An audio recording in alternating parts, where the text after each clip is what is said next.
Wala naman talaga akong ginawa. Nakatihaya lang ako eh. Han, pasok na ako sa trabaho.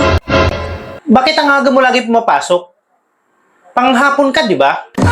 Ah, oo. Utos lang kasi ng katawan, kaya maaga ako papasok. O, sige, sige. Ingat. Aga lagi pumapasok ah.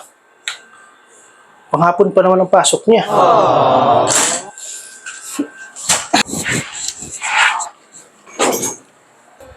Oh, Han, andiyan ka na pala. Bakit parang napansin ko, medyo lumaki yung tiyan mo? Ah, busog na busog kasi ako. Kaya ganun. Ha? Ganun ba? Han, papasok na ako.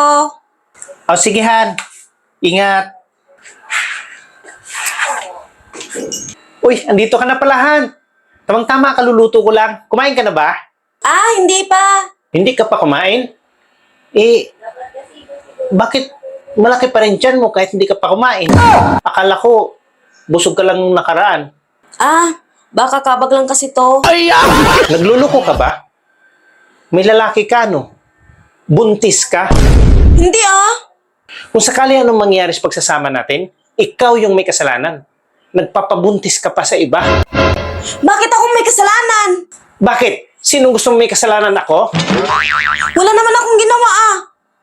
Ano mo lang ginawa? Buntis ka tapos walang ginawa? Kalukuhan. Si kumpare mo sisihin mo, wag ako. Ang ganda-ganda ng usapan namin eh. Na wag ako buntisan. Tapos sabihin mo, wala kang ginawa? Wala naman talaga akong ginawa. Nakatihaya lang ako eh.